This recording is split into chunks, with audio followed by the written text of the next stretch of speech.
एक बार एक भक्त तीर्थ यात्रा करने गया।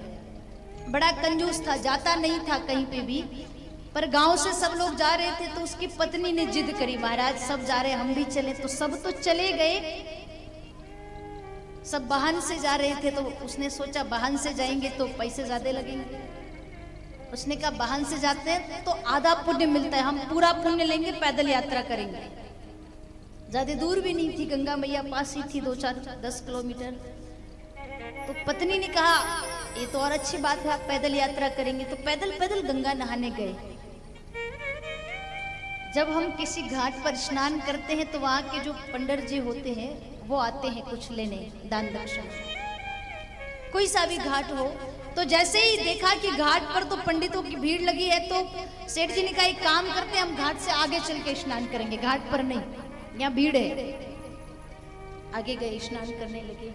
सेठ जी ने कहा एक काम कर, तू स्नान कर, मैं देखता हूं कोई पंडित तो नहीं आ रहा है। सेठानी ने स्नान किया, तब तक कोई पंडित नहीं आया। अब सेठ जी ने कहा जब तक मैं स्नान करूं तो ध्यान रखना, अगर कोई आए तो धीरे से इशारा कर देना, मैं गंगा के जल से बाहर आ जाऊंगा। सेठ जी स्नान करने लगे और पंडित जी आ गए। सेठानी ने चाह कर भी कुछ नहीं कहा। सेठानी चाहती थी कि 2-5 पैसे दान में चले जाए। पंडित जी आए और आकर के जैसे ही सेठ जी को देखा, हर हर गंगे, तुरंत सेठ जी जल से बाहर आ गए। पंडित जी ने कहा भाई गंगा स्नान करने आए हो तो कुछ दान पुण्य करके जाओ। सेठ जी ने कहा एक काम करो, मेरी तरफ से 2 पैसे लिख लो।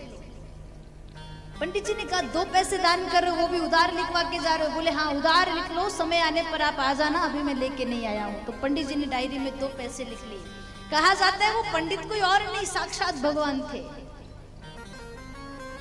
अब सेठ जी गंगा स्नान करके घर चला गया। तो कुछ दिन बाद पंडित जी उनके घर गए।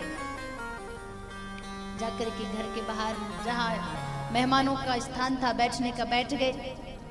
पंडितानी ने देखा तो सेठ जी से कहा सेठ जी वो पंडित जी आए हैं जिनको हम गंगा जी में स्नान करते समय 2 पैसे लिखवा के आए थे। सेठ जी ने कहा एक काम करना, पंडित जी से कह देना मैं घर पर नहीं हूं। सेठानी ने प्रणाम किया। पंडित जी ने कहा सेठ जी है? तो सेठानी ने कहा नहीं है। कहाँ है? तो सेठानी कहती है आप जलपान करिए ना। पंडित जी को जल का गिलास दिया और सेठ जी से जाकर कहा कि पंडित जी पूछ रहे हैं आप कहाँ हैं। सेठ जी ने कहा कह दो कि मैं कहीं मेहमान गया हूँ, रिश्तेदारी में गया हूँ, 2-4 दिन लगेंगे आने में। सेठानी ने कहा कि वो हमारे रिश्तेदार के यहाँ कुछ काम था तो वहां गए हैं, 2-4 दिन लगेंगे आने में। पंडित जी भी पंडित जी थे।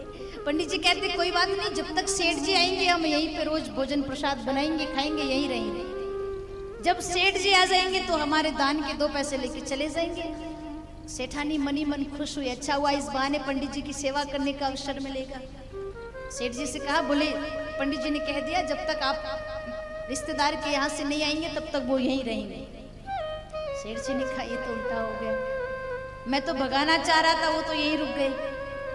2 पैसे से तो कई ज्यादा का ये पंडित खा जाएगा। तो सेठ जी ने कहा एक काम करो, उनको बोल दो कि हमारे सेठ जी का स्वास्थ्य खराब है, आप मत रुकिएगा, जब वो आएंगे तो हम आपको बुला लेंगे। सेठानी ने फिर कहा पंडित जी सेठ जी का स्वास्थ्य खराब है इसलिए हमने आपसे झूठ बोल दिया था कि वो रिश्तेदार के यहाँ गए हैं।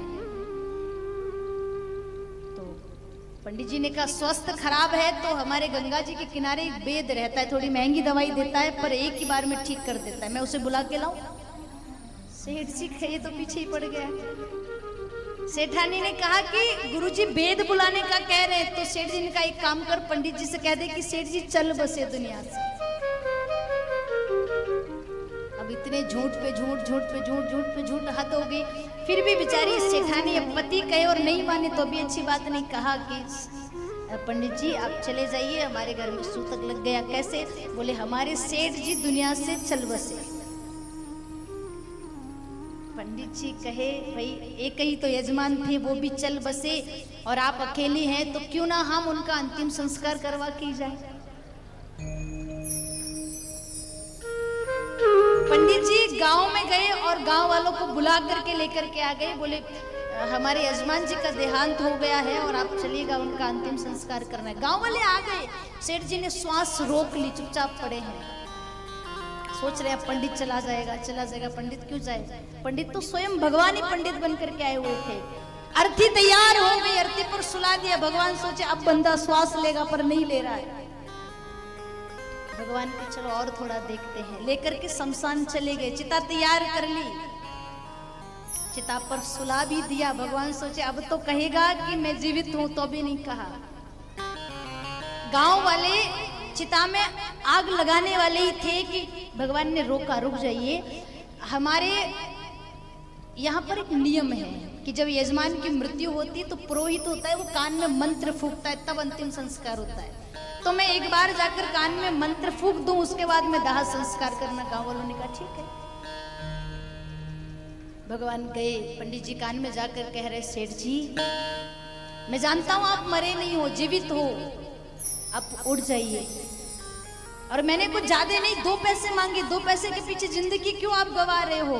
तो सेठ जी धीरे से कहता है कि अगर मेरी जिंदगी की इतनी परवाह है तो कह दो कि 2 पैसे छोड़ दिए।